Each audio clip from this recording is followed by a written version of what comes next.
Hey Fever fans, it's Caitlin Clark. I can't wait to get to Indianapolis. I know you guys are excited. I am too. Go Fever! With the first overall pick of the 2024 WNBA draft, the Indiana Fever selected Caitlin Clark, and it looks like she's putting the work in with her new teammates.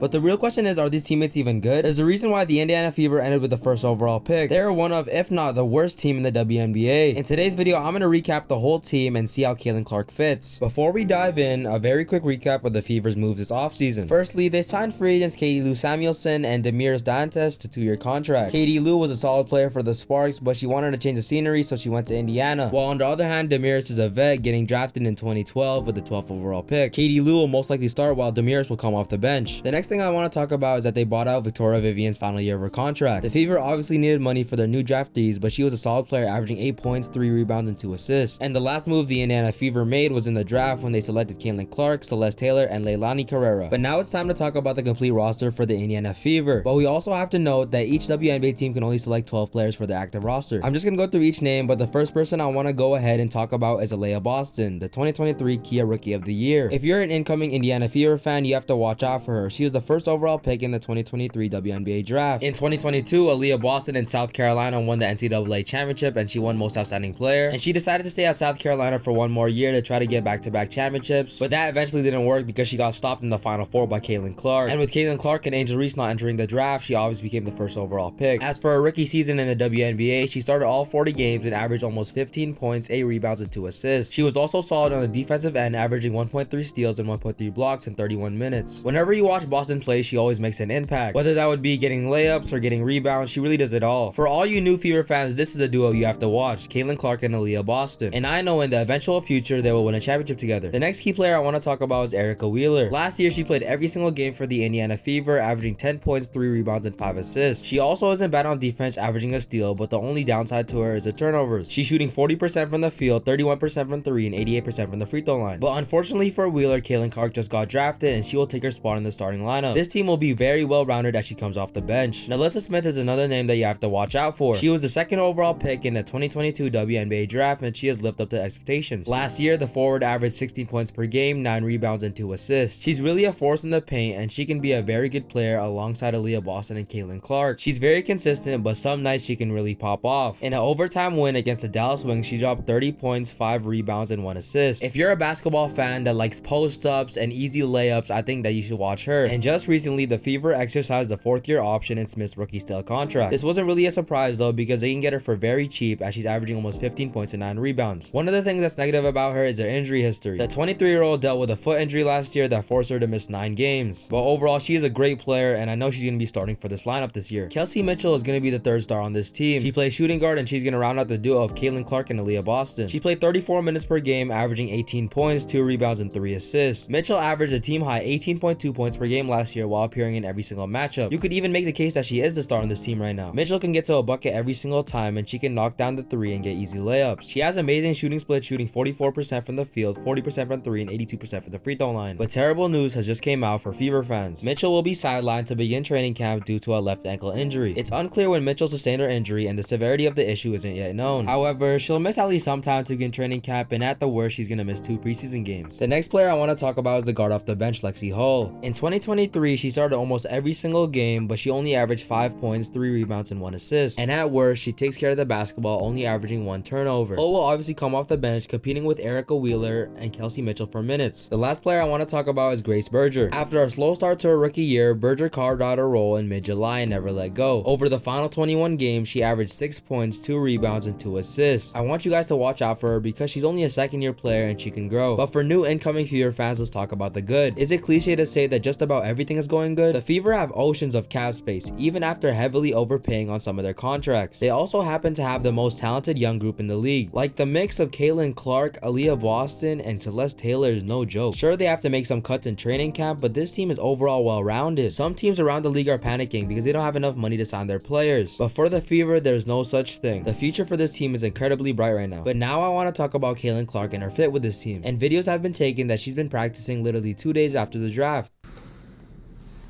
I'm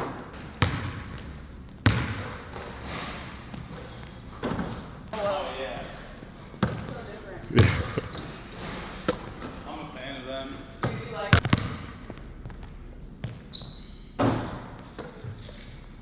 Caitlin Clark has the work ethic of a champion. I don't think I've seen one video of rookies practicing right after their draft. Most rookies decide to celebrate, maybe throw a party, but Caitlin Clark is just different. For any new WNBA fans contemplating their decision, I think you shouldn't, because Caitlin Clark is the real deal. She even started practicing with Aaliyah Boston, creating a new duo in Indiana.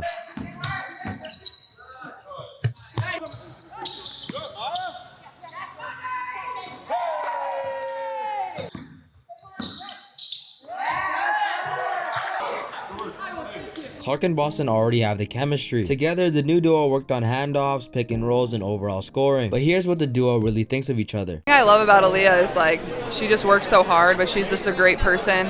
And obviously I've been her teammate before, and I know what she can do as a post player. And for me, I think as a point guard, like, you always want to play with a really good post player. So that'd be super exciting, a really fun opportunity, and just the smile and the passion that she plays with, like, that affects her entire team.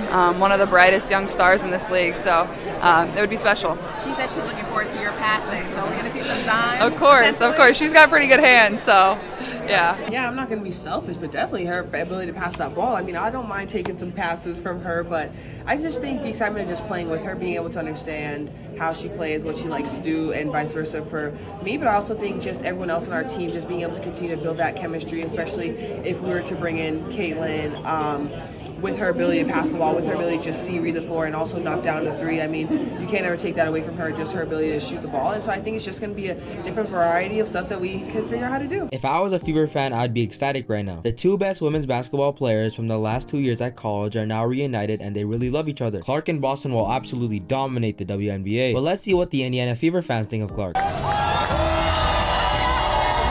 I feel like I definitely feel the love, and honestly, I feel like I felt the love even before I was picked from the entire city of Indianapolis. It's clear that the star point guard loved getting drafted by the Fever, but let's see what she said in this press conference. I was hoping that Indiana got the first pick. It would have made my life a lot better. So when I saw that, I was pretty excited. And, you know, obviously that's not every single reason of, you know, why I wanted to leave and, you know, be done with college. I think, you know, I was just ready for a new challenge and something new in my life. Caitlin Clark was praying that the Indiana Fever had the first overall pick. She clearly wants to be a part of this organization. She's probably the greatest women's basketball player of all time. Let's see what Fever fans have to think about her. I need one word to describe Caitlin Clark. Dog. Slayful. Generational. Generational. Dominant. Passionate. Amazing. Powerful.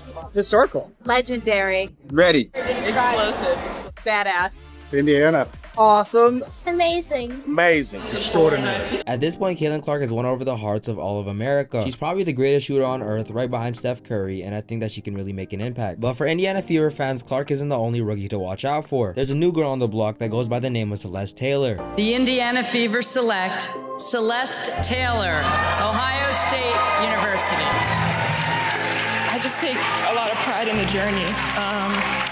It's definitely a long road. My parents, you know, having them as my backbone to continue to support me at every single stop. It was hard, but just knowing that they had my back, it helped me. She was a great player at Ohio State, and she can really make an impact for the Fever roster. Here's the video of her embracing with Caitlin Clark for the first time. So much more to give. Clark will make her debut on May 3rd and her actual debut on May 15th. All Fever fans should be very excited for this season, and I recommend you guys getting tickets. I'd also recommend you guys to get a jersey because they're selling out very fast. Oh wait, they've already sold out. You know, some people doubt that Caitlin Clark's star power at the college level will translate to the WNBA. Guess again. According to Michael Rubin, the CEO of Fanatics, Caitlin Clark had the highest selling jersey on draft night of any athlete in any sport in the company's history. If I wasn't a New York Liberty fan, I would genuinely cheer for this team. Just a big three of Caitlin Clark, Aaliyah Boston, and Kelsey Mitchell is too much. But man, Caitlin Clark has done some incredible things, averaging 30 points and 9 assists throughout her collegiate career. The WNBA stock is currently rising just because Caitlin Clark, and it's officially time to become an Indiana Fever fan.